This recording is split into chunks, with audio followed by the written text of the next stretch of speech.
साधक ये सब में भगवान श्री राम भी कहते हैं, औरों एक गुपुत मत सबय कहो कर जोर, असंकर भजन बिना नर भक्ति न पावे मोर। कहते हैं एक और गुप्त विचार कहता हूं, क्या? औरों एक गुप्त मत सबय कहो कर जोर। कर मतलब होता है हाथ भी, और कर्म न किरण भी होता है, तो दोनों किरणों को जोड़ने के लिए कह रहे हैं। यही साधना गुरु महाराज किए थे। सुषमनिया में मोरी नजर लागी। कैसे नजर लागी? गप करने से। कहते सुषमनिया में मोरी नजर लागी, अगल बगल कहूँ दृष्टि न डोले, असन्मुख बिंदु पकड़ लागे। तो बिंदु पकड़ में है। देखिए आरती में गुरु महाराज एकदम सार सार बात कही है। आरती तन मंदिर में कीजिए, कैसे? दृष्टि उगल कर सन्मुख दीजिए। सन्मुख देंगे तब क्या हुआ? चमके बिंदु, सूक्ष्मति उज्ज्वल, ब्रह्म ज्योति अनुपम लख लीजिए, जगमग जगमग रूप ब्रह्मंडा, निरखी निरखी ज्योति तज दीजिए। यहाँ तक दृष्टि होगी। इसके बाद शब्द सुरत अभ्यास सरल तर, अकरि करि सार शब्द गही। ऐसी युगति कायागढ़ त्यागी, अब भवरम भेद सकल मल थी। इस प्रकार से साधना करेंगे तो पांचों शरीर को पार कर जाएंगे। अस्थूल सूक्ष्म कारण महाकारण कैवल्य होके पार। जब पांचों शरीर को पार कर जाएंगे तब अपने आत्मस्वरूप का ज्ञान होगा कि मैं कौन हूं। अभी तो हम लोगों को शरीर का ज्ञान है, अपना ज्ञान है। कस्त्वम को हम कुतः आयातः, को में जन्नी को में ताता। कस्त्वम तुम कौन हो? शरीर नहीं हो, शरीर में रहने वाले शरीरी चेतन आत्मा। कुतः आयाता, कहाँ से आए हैं? पदरगमस के गोटा से कहाँ से आए हैं? वहाँ तो आपका शरीर आया, आप कहाँ से आए? आए थे सैर करने, हे मुसाफिर तू यहाँ ता सैर करके लौट जाना युक्त तुझको फिर वहाँ। सैर करना भूल कर निज घर बसा के टिक गया, याद कर अपने देश की प्रदेश में क्यों रुक गया। ये अपना घर नहीं, अपना घर कहाँ है? सखिया वो घर सबसे न्यारा, जहाँ पूरन पुरुष हमारा, जहाँ नहीं सुख दुख साँच झूठ नहीं, पापन पुण्य पसारा। सखिया वो घर सबसे न्यारा, वहाँ अपना घर है।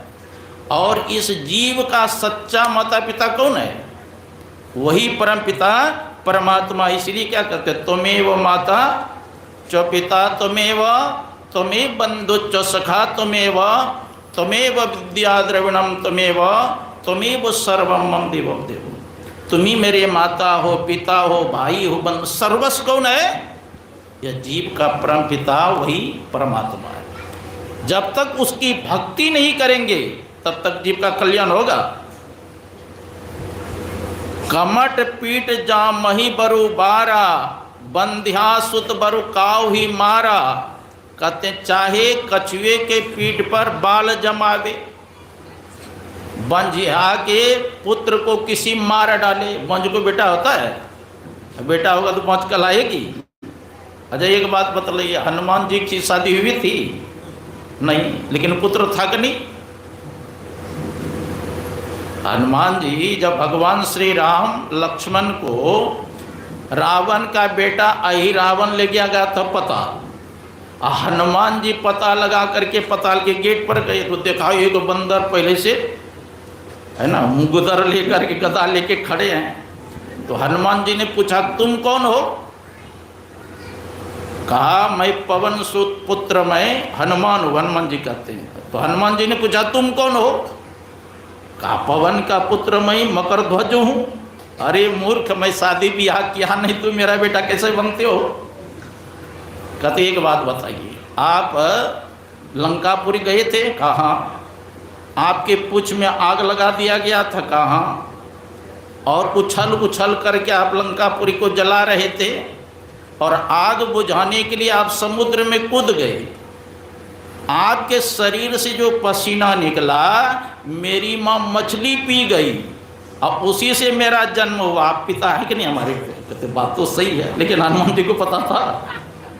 का उसी प्रकार का बांझ का बेटा किसी को मार दे, अनहोनी वाली बात हो जाए, लेकिन जब तक ईश्वर की भक्ति नहीं करेंगे तब तक परम कल्याण नहीं होगा। बारी मथय घृत होई बरु सिकता ते बरु तेल, अब बिनु हरि भजन न भवतरिय सिद्धांत अपे।